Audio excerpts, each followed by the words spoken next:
धर्म एक बहुत ही संवेदनशील विषय है और ऐसा नहीं है कि धर्म के नाम पर सिर्फ हमारे देश में ही ये बहस हो रही है। धर्म के नाम पर हमारे देश में ही समाज को लेकर या हमारे इतिहास को लेकर अब नई नई बातें हो रही हैं, विवाद हो रहे हैं और बहस हो रही है। ब्रिटेन में भी ऐसा ही हो रहा है और इसीलिए अब हम आपको बताएंगे कि ब्रिटेन को शरिया अदालतों की पश्चिमी राजधानी आजकल क्यों कहा जा रहा है। मशहूर अखबार द टाइम की एक रिपोर्ट के मुताबिक ब्रिटेन में शरिया अदालतों की संख्या 85 हो गई है, जिन्हें शरिया काउंसिल भी कहा जाता है।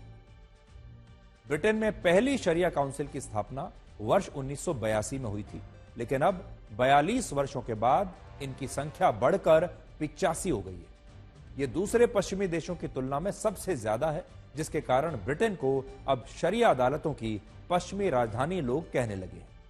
इन शरिया अदालतों में निकाह, तलाक, खुला और पारिवारिक विवादों की सुनवाई होती है। इनमें भी सबसे ज्यादा विवाद निकाह मुताह को लेकर है, जिसमें मुताह का अर्थ आनंद और खुशी से होता है। ब्रिटेन के मुसलमान इसे प्लेजर मैरिज भी कहते हैं। इसमें अनुबंध के तहत एक निश्चित अवधि के लिए मुस्लिम पुरुष और महिला का निकाह होता है और वो अवधि पूरी होने के बाद निकाह की वैधता समाप्त हो जाती है। ये एक कुप्रथा है जिस पर मुस्लिम देशों में भी अब पाबंदी लगनी शुरू हो गई है, लेकिन ब्रिटेन में शरिया अदालतों के जरिए बहुत सारे मुसलमान इसी तरह का निकाह मुताह कर रहे हैं।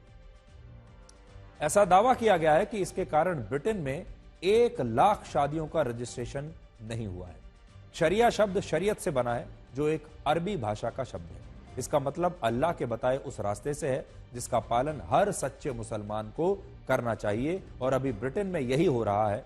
और दावा है कि वहां बहुत सारे मुसलमान निकाह, तलाक और संपत्ति से जुड़े मामलों की सुनवाई के लिए शरिया अदालतों में अपील कर रहे हैं, जिनमें कुरान और हदीस में बताई गई बातों के आधार पर कानूनों का पालन होता है।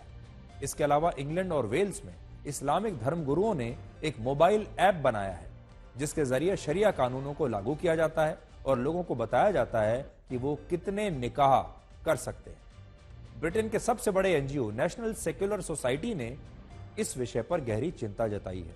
इस एनजीओ का कहना है कि अगर मुसलमान अपनी अदालतें बना लेंगे तो ब्रिटेन के कानून और ब्रिटेन की न्यायिक व्यवस्था का आखिर क्या महत्व रह जाएगा।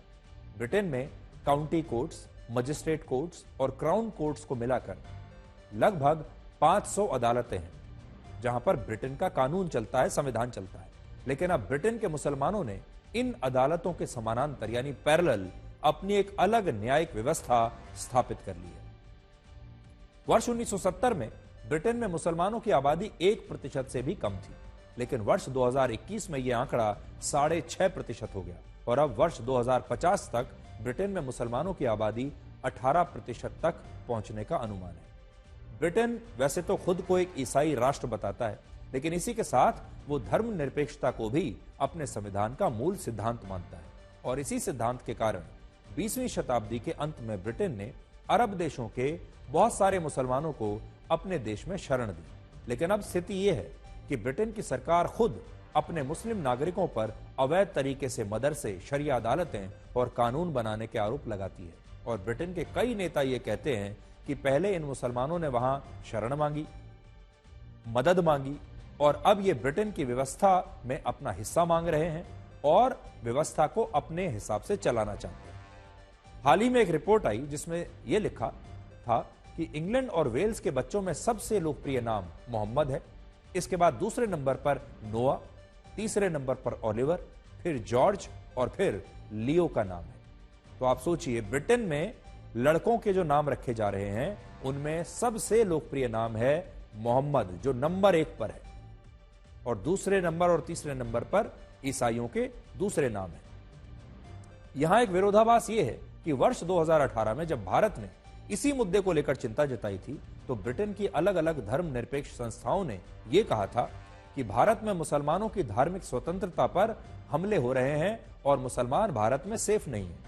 उस समय all India Muslim personal law board ने भारत के हर जिले में दारुल कज़ा खोलने की घोषणा की थी। दारुल कज़ा एक तरह की शरिया अदालतें ही होती हैं जिनमें मुसलमानों के निजी मामलों का निपटारा शरिया कानून के हिसाब से किया जाता है। उस समय भारत में भी यह मुद्दा उठा था कि जब देश में संविधान के हिसाब से अदालतें हैं, हमारी न्यायिक व्यवस्था लागू है, तो मुस्लिम पर्सनल लॉ बोर्ड भारत के हर जिले में एक दारुल कज़ा क्यों खोलना चाहता है? भारत में आज भी 100 से ज्यादा दारुल कज़ाओं का संचालन हो रहा है और भारत में आज भी मुसलमानों के निकाह, संपत्ति और तलाक से जुड़े सिविल मामलों के निपटारों के लिए शरिया कानून लागू है और भारत का संविधान खुद इसकी इजाजत देता है। लेकिन इसके बावजूद भारत के मामले में ये पश्चिमी देश हमेशा ये कहते हैं कि यहां तो मुसलमानों की धार्मिक आजादी खतरे में है और अपने देशों में शरिया अदालतें बनने पर इसे देश की धर्मनिरपेक्षता के लिए अब यही लोग खतरा बता रहे हैं। इस समय पूरी दुनिया में 46 देश ऐसे हैं जहां शरिया कानून पूर्ण रूप से या आंशिक रूप से लागू है। इनमें जिन देशों में शरिया कानून पूर्ण रूप से लागू है, वहां गैर मुसलमान उस देश के नागरिक नहीं बन सकते। महिला बिना बुर्के और हिजाब के सार्वजनिक स्थानों पर नहीं जा सकती। उनके स्कूल और कॉलेजों में जाकर पढ़ने पर पाबंदी है। लेकिन इन तथ्यों पर दुनिया भर में बड़े बड़े विद्वान कभी बात नहीं करते। जैसे कि मैं सो रहा हूँ तो पिताजी को जगाना है मुझे, तो वो डायरेक्ट उठाने के बजाय, और हिंसा की परंपरा मेरे यहाँ नहीं थी सौभाग्य से, तो वो क्या करते थे कि उस कमरे में आ जाएंगे या बाहर से गुजरेंगे और चौपाई बोलेंगे, प्रात काल उठ गए रघुनाथा मात पिता गुरु नावई माता। कभी कभी मैं गुस्से में उठ करके अरे पापा चरण स्पर्श किया और सो गया। मैंने कहा अब मत उठाना।